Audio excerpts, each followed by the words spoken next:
Alors, bonsoir à tous. Bonjour, bonsoir. Ouais, bonjour, bonsoir.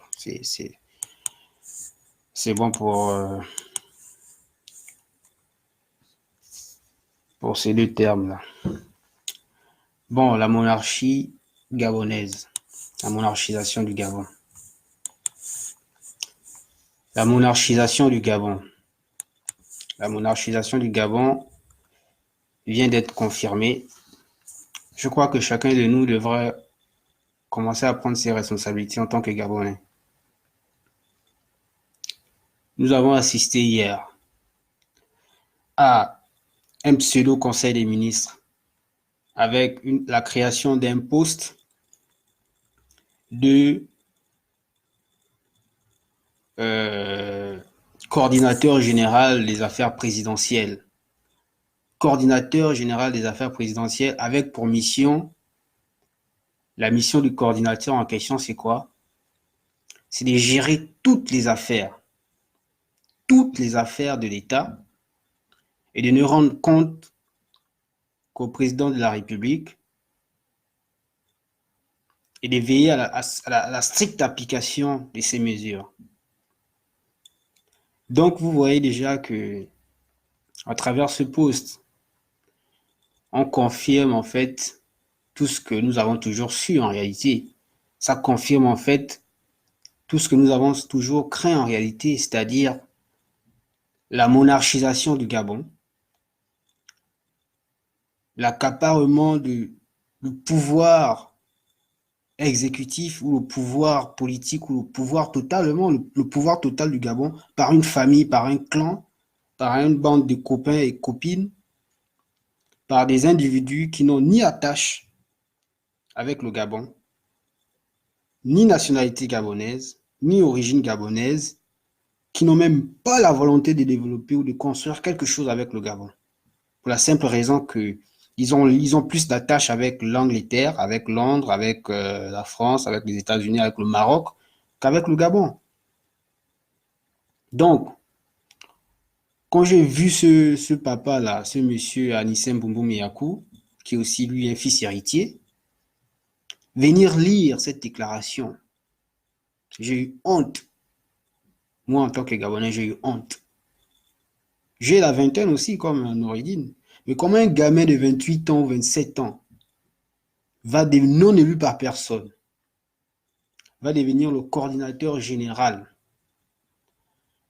des affaires présidentielles, des affaires de l'État, de tout un pays comme le Gabon. Quelqu'un qui n'a ni compétences avérées, ni expérience professionnelle prouvée et vérifiée, qui n'a ni légitimité, ni légalité pour prétendre gérer les affaires d'un pays.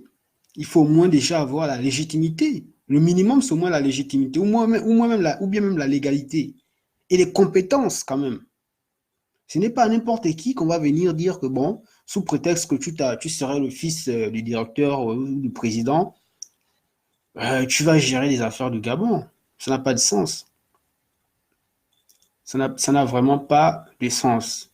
Parce que si on va dans la logique là, c'est-à-dire que le directeur général d'une société publique va aussi appeler son fils comme étant celui qui va s'occuper de toutes les affaires de la direction générale à travers tout le Gabon. Si on rentre dans cette logique-là, c'est comme ça qu'on va gérer le Gabon.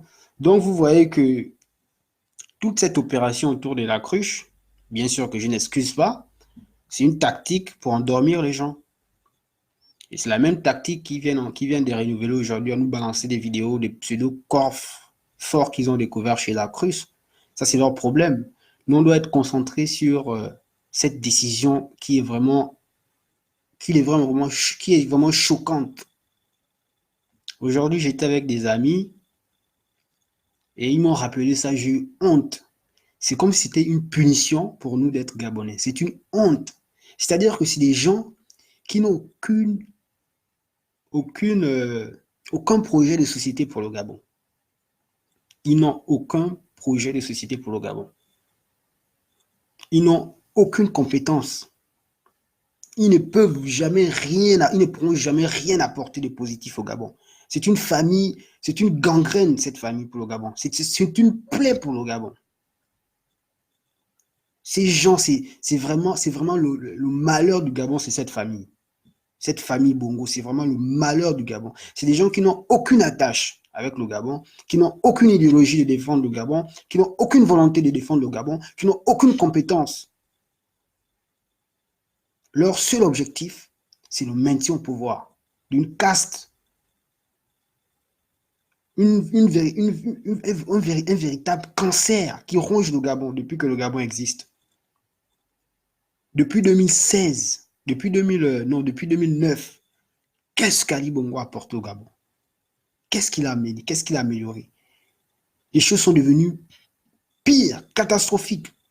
Aujourd'hui, on nous impose un petit qu'on appelle Noureddin. On ne sait pas d'où il sort, comme étant le coordinateur général des affaires présidentielles. Mais attends, mais franchement, je vois des Gabonais qui sont là, chacun dans son petit coin, chacun est content, chacun vit, mais vous avez l'impression que la dictature ne va pas vous atteindre, mais la dictature vous atteint chaque jour. Les conditions catastrophiques du Gabon nous atteignent, chacun d'entre nous. Que ça soit direct ou indirect. Regardez un peu ce que le Gabon est devenu. Regardez vous-même. Noureddin Bongo. Mais franchement, mais qu'est-ce que Noureddin Bongo peut faire je sais pas, il va coordonner quoi? Qu'est-ce qu'il peut coordonner, lui? Il va coordonner quoi? Quelqu'un dont la seule compétence prouvée, avérée, c'est tenancier de boîte de nuit ou de bar, dancing, je sais pas trop. Quelqu'un qui n'a aucune compétence. Il va coordonner les affaires de l'État. Même lorsqu'on nomme, parce que j'ai vu des gens utiliser des prétextes bêtes, comme quoi Donald Trump travaille avec sa fille, je ne sais pas si c'est Mitterrand ou Jacques Chirac, je ne sais pas trop, travailler avec leurs enfants. Mais au moins, le minimum, c'est que lorsqu'on met quelqu'un à un poste, vous devez au moins que la personne ait des compétences. La personne doit au moins avoir le minimum des compétences. C'est ça le plus important. Mais comment on va nous imposer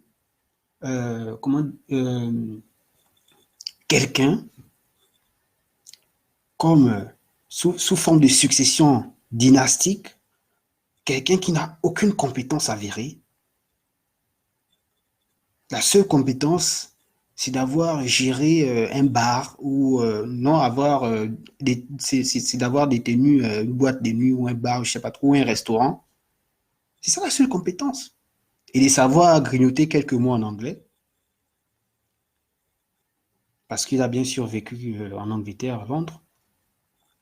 Donc moi, je pense que chaque Gabonais devrait prendre conscience que ça, c'est en fait, c'est-à-dire qu'ils se sont rendus compte que le peuple gabonais est anesthésié.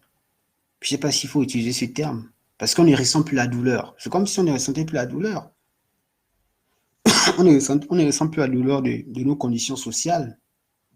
On ne ressent plus la douleur du manque d'infrastructures scolaires. On ne ressent plus la douleur du manque d'infrastructures sanitaires, du manque d'infrastructures routières, du manque de sécurité, du manque d'emploi. On ne ressent plus la douleur causée par la destruction du Gabon à cause de cette famille qui est un cancer pour le Gabon. Cette famille d'abrutis dont le seul fait d'armes est la violence contre le peuple gabonais pour s'imposer par la force et pour continuer à perpétuer leur incompétence de génération en génération. Et comme par hasard, de nouveaux profils d'Atalakou professionnels viennent de voir le jour pour faire ce qu'ils ont